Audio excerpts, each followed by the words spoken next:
Assalamualaikum warahmatullahi wabarakatuh. Perkenalkan, saya Davani Firoza dan teman saya Putri Yasmin dari kelompok 5 mata kuliah Sistem Informasi Manajemen Program Studi Akuntansi Universitas Negeri Medan dengan dosen pengajar Bapak Dr. Muhammad Rizal, SMSI CMA CSRS.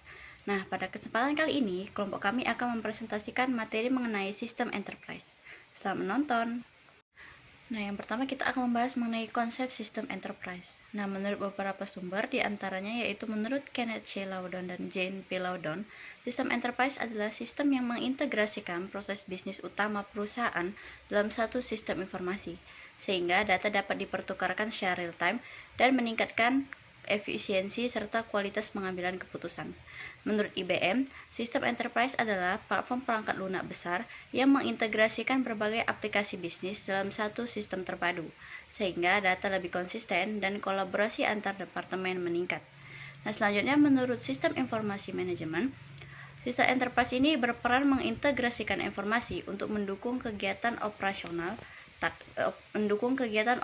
taktis dan strategis, sehingga data dapat mengalir cepat, akurat, dan real-time antar departemen. Nah, sistem enterprise sendiri ini memiliki berbagai macam jenis. Salah satunya adalah Enterprise Resource Planning atau ERP. Menurut Kenneth C. Loudon dan Jane P. Loudon dalam buku Management Information Systems, ERP adalah sistem yang mengintegrasikan proses bisnis utama perusahaan seperti keuangan, manufaktur, penjualan, dan sumber daya manusia ke dalam satu sistem informasi yang terkoordinasi. Karakteristik ERP menurut Daniel E. O'Leary meliputi hal-hal sebagai berikut. Di antaranya yang pertama adalah sistem ERP adalah suatu paket perangkat lunak yang didesain untuk lingkungan pelanggan pengguna server, baik secara tradisional maupun berbasis jaringan. Yang kedua, sistem ERP memproses dan memadukan sebagian besar dari proses bisnis. Yang ketiga, sistem ERP menggunakan basis data perusahaan secara tipikal, menyimpan setiap data sekali saja. Yang keempat, sistem ERP memungkinkan akses data secara real-time atau secara langsung. Yang kelima, sistem ERP menunjang sistem multi mata uang dan bahasa yang sangat diperlukan oleh perusahaan multinasional. Dan yang terakhir, sistem ERP ini memungkinkan penyesuaian untuk kebutuhan khusus perusahaan tanpa melakukan pemrograman kembali. Saat ini, berbagai sistem ERP beredar di pasaran. Sistem ERP yang komersial diantaranya seperti SAP, BAN, Oracle, IFS, PeopleSoft, dan JD Edwards. Sedangkan sistem ERP open source yang populer sekarang ini ada Compire, Edempire, dan Web ERP. Ada 3 sumber daya utama dalam perusahaan yang perlu dikelola dengan baik, sehingga ERP umumnya memiliki 3 modul utama sebagai berikut. Di antaranya yaitu Financial atau keuangan. Yang pertama yaitu F1 atau Financial Accounting. Modul yang digunakan untuk menghitung keuntungan, mengukur kinerja keuangan berdasarkan transaksi, serta menyediakan data untuk audit laporan keuangan. Yang kedua ada CO atau Controlling. Modul ini berfungsi untuk mengendalikan investasi, keuangan, pembelian, serta biaya dan keuntungan perusahaan. Yang ketiga TR atau Treasury. Modul Treasury ini berfungsi untuk mengintegrasikan antar cash management dan cash forecasting dengan aktivitas logistik dan transaksi keuangan. Yang keempat IM atau Investment Management. Modul ini berfokus pada analisis investasi jangka panjang dan aset tetap untuk mendukung pengambilan keputusan. Yang kelima ada EC atau Enterprise Controlling. Modul ini menyediakan informasi kondisi keuangan, hasil perencanaan dan pengendalian, serta data strategis investasi, aset, SDM, dan pasar untuk mendukung pengambilan keputusan manajemen. Untuk distribution dan manufacturing, modul yang pertama ada SD atau Sales Distribution. Modul yang digunakan untuk mencatat, menganalisis, dan mengontrol aktivitas penjualan guna meningkatkan kepuasan pelanggan dan keuntungan perusahaan. Yang kedua ada MM atau Materials Management. Modul yang digunakan untuk membantu pengelolaan material, energi, dan layanan dalam aktivitas operasional perusahaan. Yang ketiga ada PP atau Production Planning. Modul yang berfungsi merencanakan dan mengendalikan aliran material sehingga proses pengiriman produk dapat berjalan dengan lancar. Yang keempat ada PM atau Plan Maintenance, yaitu mengelola dan mengontrol pemeliharaan peralatan serta mengintegrasikan data perawatan dengan operasional. Yang kelima ada QM atau Quality Management. Modul ini berfungsi untuk menyediakan master data yang dibutuhkan berdasarkan rekomendasi dari ISO 9000 series. Yang keenam ada PS atau Project System, modul yang digunakan untuk mendukung perencanaan waktu dan biaya, koordinasi sumber daya, serta evaluasi dan penutupan proyek. Yang terakhir yaitu LE atau Logistic Execution. Modul ini digunakan untuk mengatur proses logistik dari pembelian hingga distribusi, serta terintegrasi dengan modul lain. Selanjutnya untuk Human Resource, yaitu modul ini berfungsi untuk memudahkan pelaksanaan manajemen yang efektif dan tepat waktu terhadap gaji, benefit, dan biaya yang berkaitan dengan SDM perusahaan, melindungi data personalia dari pihak luar, serta membangun sistem perekrutan dan pembangunan SDM yang efisien melalui manajemen karir. Sistem ERP sekarang ini banyak menganut sistem arsitektur 3-tier atau lebih. Dalam sistem arsitektur 3-tier, user interface yang berjalan di klien diantaranya yang pertama adalah Presentation Layer atau Graphical User Interface GUI atau browser untuk memasukkan data atau mengakses fungsi sistem. Yang kedua, saat di Application Layer ada aturan bisnis, logika fungsi, dan program yang menerima dan mengirim dari atau ke server database. Dan untuk database layer akan ada manajemen transaksi data termasuk metadatanya. Selanjutnya keuntungan penerapan di ERP ini diantaranya adalah mengintegrasikan sistem perusahaan sehingga lebih efektif dan efisien. Yang kedua, mendukung integrasi global seperti valuta, bahasa, dan budaya, membantu monitoring dan pengelolaan operasional, menyatukan berbagai sistem komputer yang terpisah, serta memperlancar manajemen supply chain. Baik teman-teman, di sini saya akan melanjutkan penjelasan mengenai Supply Chain Management atau SCM. Nah, supply chain adalah jaringan perusahaan, yaitu supplier, pabrik, distributor, retail, dan logistik yang bekerja sama untuk menghasilkan dan menyalurkan produk ke konsumen akhir. Ada 3 macam hal yang harus dikelola dan dalam supply chain, yaitu yang pertama, aliran barang dari hulu ke hilir. Contohnya, bahan baku yang dikirim dari supplier ke pabrik, setelah produksi selesai dikirim ke distributor, pengecer, kemudian ke pemakai akhir. Yang kedua, ada aliran uang dan sejenisnya yang mengalir dari hilir ke hulu. Lalu yang ketiga, ada aliran informasi yang bisa terjadi dari hulu ke hilir atau sebaiknya. Sebuah rantai pasokan adalah kelompok komponen, yaitu pemasok, titik distribusi, transportasi, provider, yang diperlukan untuk membawa produk dari bahan baku untuk pengguna akhir. Nah, menurut Council of Logistic Management, definisi supply chain management atau manajemen rantai pasok adalah koordinasi yang sistematis dan strategis terhadap fungsi-fungsi bisnis tradisional di dalam suatu perusahaan tertentu serta antar perusahaan dalam rantai pasok dengan tujuan untuk meningkatkan kinerja jangka panjang baik perusahaan secara individu maupun rantai pasok secara keseluruhan. Nah, Anderson, Britt, dan Frey tahun 1997 memberikan 7 prinsip supply chain management untuk membantu para manajer dalam meneruskan strategi pelaksanaan supply chain management, yaitu yang pertama, segmentasi pelanggan berdasarkan kebutuhannya. Yang kedua, sesuaikan jaringan logistik untuk melayani kebutuhan pelanggan yang berbeda. Yang ketiga, menggunakan sinyal pasar sebagai dasar perencanaan kebutuhan agar menghasilkan ramalan yang konsisten dan alokasi sumber daya yang optimal. Yang keempat, melakukan diferensiasi produk dekat konsumen dan percepat aliran supply chain. Yang kelima, kelola supply chain secara strategis untuk menekan biaya.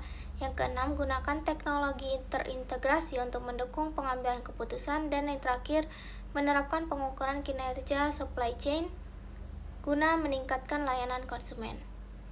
Nah, selanjutnya dalam implementasinya, SCM didukung oleh berbagai aplikasi yang membantu perusahaan dalam mengelola rantai pasok secara efektif. Contohnya yaitu SAP SCM, Oracle Supply Chain Management Cloud, dan GDA Software. Melalui aplikasi ini, perusahaan dapat mengelola proses pengadaan, produksi, distribusi, hingga pengiriman barang secara terintegrasi sehingga mampu meningkatkan efisiensi operasional dan mengurangi biaya logistik. Apabila mengacu pada sebuah perusahaan manufaktur, kegiatan-kegiatan utama yang masuk dalam klasifikasi supply chain management adalah kegiatan merancang produk baru atau product development, kegiatan mendapatkan bahan baku atau procurement, kegiatan merencanakan produksi dan persediaan atau planning and control, dan kegiatan melakukan produksi atau production, dan kegiatan melakukan pengiriman atau distribution. Secara umum, penerapan konsep supply chain management dalam perusahaan akan memberikan manfaat, yaitu yang pertama, kepuasan pelanggan, meningkatkan pendapatan, menurunnya biaya, pemanfaatan aset semakin tinggi, peningkatan laba, serta perusahaan semakin besar. Aplikasi internet dalam konteks supply chain management, yaitu yang pertama ada electronic procurement atau e-procurement. Salah satu model pengadaan yang mendukung hubungan jangka pendek adalah e-auction, yaitu suatu aplikasi untuk mendukung kegiatan lelang yang dilakukan secara elektronik. Pada model ini, pembeli bisa mengundang beberapa calon supplier untuk menawarkan harga atas produk yang spesifikasi dan jumlah tertentu dalam waktu telah ditentukan. Supplier dengan harga rendah yang akan dianggap menang. Proses lelang ini dilakukan dengan media internet. Lalu yang kedua ada electronic fulfillment atau e-fulfillment, yaitu yang pertama penerimaan pesanan pelanggan melalui telepon, email, web, dan lain-lain, pengelolaan transaksi dan pembayaran, manajemen gudang dan persediaan, pengaturan transportasi, mode dan rute, komunikasi status pelanggan ke pesanan ke pelanggan, dan reverse logistik atau pengembalian produk. Nah, selanjutnya yaitu Customer Relationship Management atau CRM. Customer Relationship Management atau dapat dikenal dengan istilah CRM adalah sebuah strategi dan alur proses yang komprehensif sehingga memungkinkan perusahaan dalam memperoleh, mengidentifikasi, mempertahankan, serta memelihara keberlangsungan hubungan jangka panjang dengan para pelanggan. Di CRM merupakan implementasi dari CRM dan dipadukan dengan teknologi yang ada. Namun dalam konteks organisasi, lintas fungsional yang digerakkan oleh pelanggan itu sendiri berdasarkan teknologi berbentuk website, email, dan sebagainya yang disediakan oleh perusahaan. Di CRM memiliki beberapa dimensi menurut Suharye Jananto A dan Diartono tahun 2018 sebagai berikut. Yang pertama, kualitas informasi yang mencakup kemudahan bagi pelanggan dan dalam memahami segala informasi yang perlu kita dapatkan. Yang kedua, memudahkan navigasi. Perusahaan harus menjamin pelanggan merasa nyaman dalam menjadi layanan berbasis digital yang disediakan. Yang ketiga, kualitas layanan konsumen, yaitu kemampuan perusahaan dalam melayani setiap permasalahan atau keluhan yang disarankan oleh pelanggan dengan ramah, sehingga perusahaan dinilai kompeten dalam menyediakan kebutuhan bagi mereka. Lalu terdapat 3 fase yang akan dilalui perusahaan saat mulai menggunakan CRM, yaitu yang pertama acquire atau mendapatkan pelanggan baru, yang kedua enhance atau meningkatkan nilai pelanggan, dan yang terakhir retain atau mempertahankan pelanggan yang telah ada. Nah, Customer Relationship Management dibangun berdasarkan 3 kerangka, yakni operasional CRM, analytical CRM, kolaboratif CRM. Ketiganya memiliki pengertian sebagai berikut. Yang pertama, operasional CRM, yaitu menyediakan sumber informasi yang didapatkan dari pelanggan. Analytical CRM itu komponen ini disebut pula sebagai back office perusahaan yang memiliki tanggung jawab dalam memahami kebutuhan pelanggan berdasarkan data yang diperoleh dari operasional CRM. Selanjutnya, kolaboratif CRM. Beberapa teori menyebutnya sebagai organizational CRM, namun kedua nama tersebut sama saja, yang memiliki tugas inti sebagai komponen komunikasi antara fungsi pemasaran dengan infrastruktur perusahaan dalam artian media perusahaan secara keseluruhan. CRM menghadirkan berbagai manfaat yang dapat menunjang kinerja perusahaan secara keseluruhan, yaitu yang pertama, mengoptimalkan fungsi penjualan dengan mempertimbangkan jejak historis dan profil pelanggan.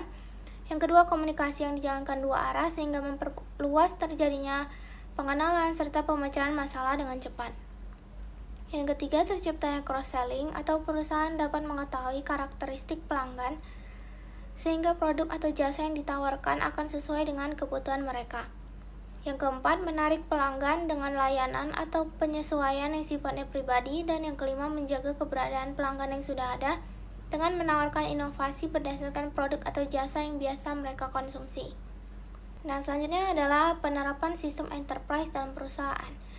Integrasi ERP, SCM, dan CRM menciptakan sistem yang saling terhubung dari proses internal hingga pelanggan. ERP menjadi pusat data yang mengelola keuangan, produksi, persediaan, dan SDM secara terpusat dan real-time, sehingga memudahkan pengendalian serta pengambilan keputusan. Data dari ERP kemudian digunakan oleh SCM untuk mengelola rantai pasok mulai dari perencanaan bahan baku hingga distribusi, sehingga produksi dapat disesuaikan dengan permintaan dan biaya yang dapat dioptimalkan. Nah, di sisi lain, CRM memanfaatkan data dari ERP dan SCM untuk mengelola hubungan pelanggan melalui analisis perilaku dan riwayat pembelian guna meningkatkan layanan dan pemasaran. Integrasi ketiga sistem ini menciptakan aliran informasi yang terkoordinasi dari pemasok hingga konsumen, sehingga meningkatkan efisiensi, produktivitas, kualitas layanan, serta daya saing perusahaan. Dan yang terakhir, saya akan memasuki kesimpulan dari materi yang saya bawakan ini. Nah, sistem enterprise merupakan sistem informasi terintegrasi yang berperan penting dalam mengelola seluruh proses bisnis perusahaan secara menyeluruh. Sistem ini memungkinkan adanya koordinasi yang lebih efektif antar fungsi bisnis, sehingga informasi dapat diakses secara cepat, akurat, dan real-time untuk mendukung pengambilan keputusan manajerial. Salah satu bentuk utama dari sistem enterprise adalah Enterprise Resource Planning atau ERP, Supply Chain Management atau SCM, dan Customer Relationship Management atau CRM. ERP berfokus pada integrasi proses bisnis internal perusahaan, SCM mengelola aliran barang dan informasi dalam rantai pasok, sedangkan CRM berperan dalam mengelola hubungan dengan pelanggan. Ketiga sistem tersebut saling melengkapi dan terintegrasi dalam mendukung kelancaran operasional serta meningkatkan kinerja perusahaan. Baik teman-teman, sekian saja yang dapat saya sampaikan. Apabila ada lebih dan kurang, saya mohon maaf. Wassalamualaikum warahmatullahi wabarakatuh. Terima kasih.